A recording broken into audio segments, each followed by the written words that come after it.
Tucker, can you give us a rundown of the current political landscape? Just tell us, I'm just really curious what you think about RFK, Biden, Trump, Vivek. Maybe like 10, 15 seconds on each. It's so hard. It's so hard. I mean, I mean, the thing that jumps out today, my view changes all the time. I don't think Biden can be the nominee. His only point was to, stop Bernie Sanders, basically, and he's outlived his usefulness. So I think I'm pretty sure he'll be replaced. But as on the Republican side and the independents, it's so hard to know. I'm just mesmerized by the love for Nikki Haley, who's like the most, and I'm sorry, and like, for example, I saw Jamie Dimon, who I really like and I know, and I have always admired, but when Jamie Dimon starts like freeballing on, Nikki Haley and saying nonsensical things about Nikki Haley, I'm like, I want to call him and say, you're humiliating yourself. First of all, you're way out of your depth. You have no idea what you're talking about. But for another, you're just betraying how completely out of touch you were. And I think Jamie got, and again, I say this with admiration for Jamie Dimon, which is long held.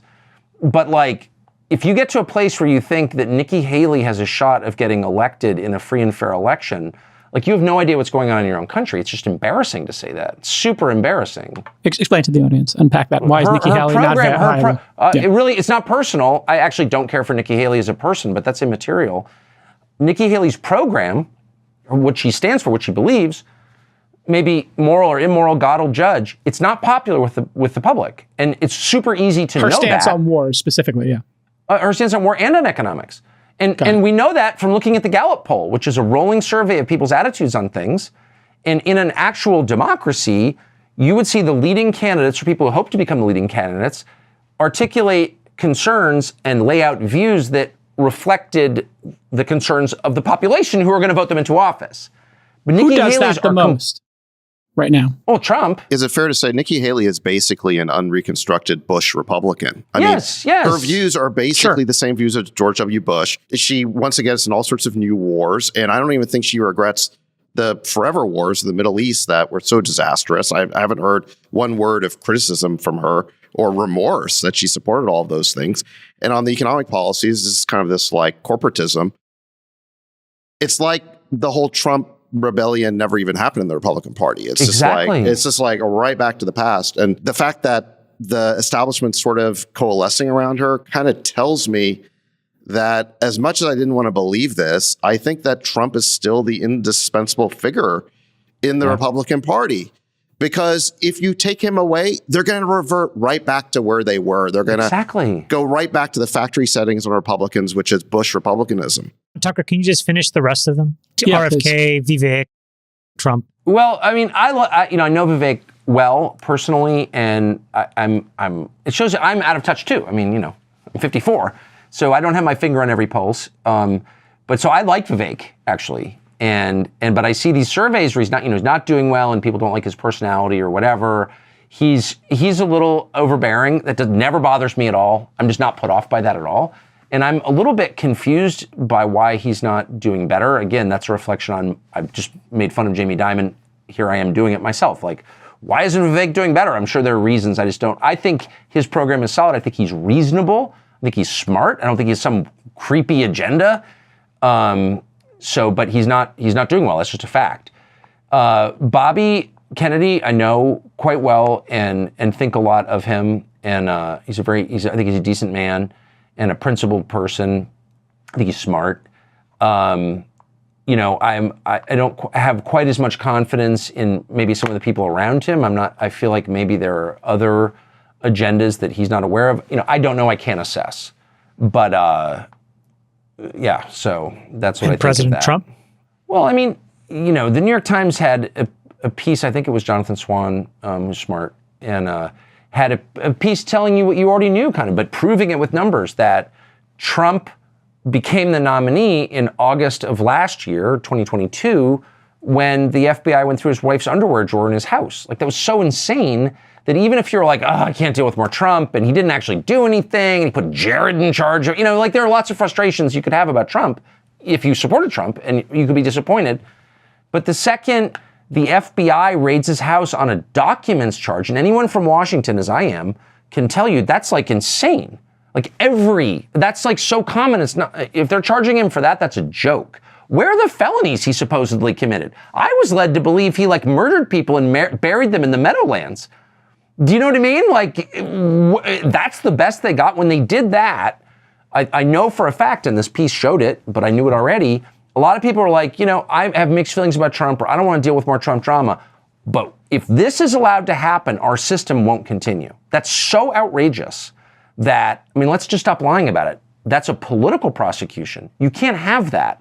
Of the presidential frontrunner, you can't have that. We already did it with Nixon. You can't do that again. And so I think that's the key to his surge. I really do think that. Who's the Democratic nominee if you think Biden's not going to be? Oh, it's Gavin. Nominee? Gavin. It's Gavin for sure. Well, of course, because he's by far the most evil person in the Democratic Party. And in the end, they just sort of rise to the peak. You know, oil and water, man. It's just gonna, yeah. Tucker, just comment on Gavin vetoing the bill that said that you could kind of remove the child from the parents if the parents don't affirm the transgender rights of the child. That I think there was a lot of folks who sit in your camp typically who were shocked and surprised and said, wow, I didn't know Gavin actually, you know, had a span of opinions. And this is interesting to see. I mean, there's no one I know who thought that. And everyone I know who watched that thought the same thing they thought when he met with Xi, which is, oh, he's going to be the nominee.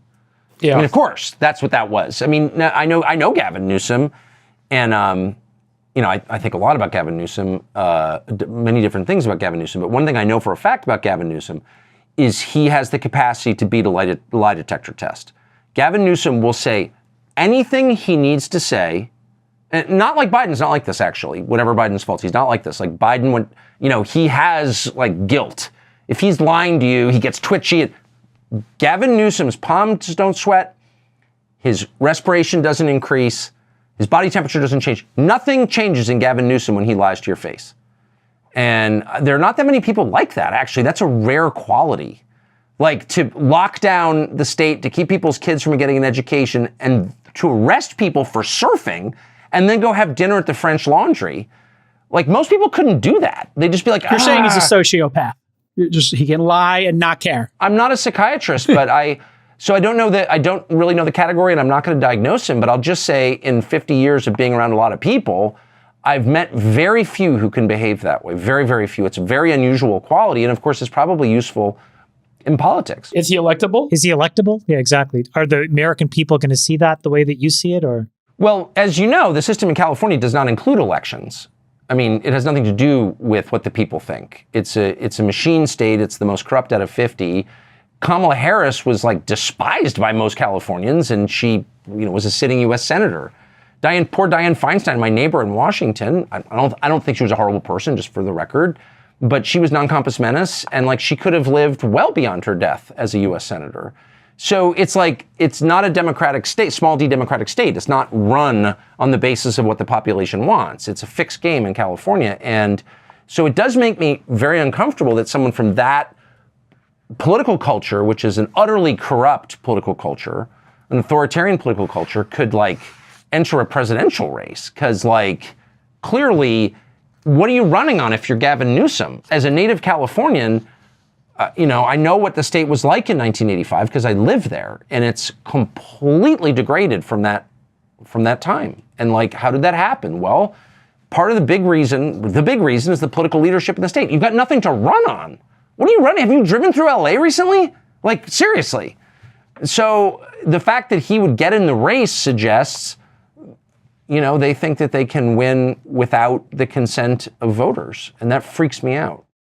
Well, he'll have the media working on overdrive for him, right? I mean, they will turn him somehow into like John F. Kennedy or something. I mean, they will paper over all of his flaws, and they'll basically write puff pieces. It'll be like nonstop, and then they'll be attacking Trump. So the media will put him over the top, I think, if he. Well, assuming that we have the same media that we had in 2020.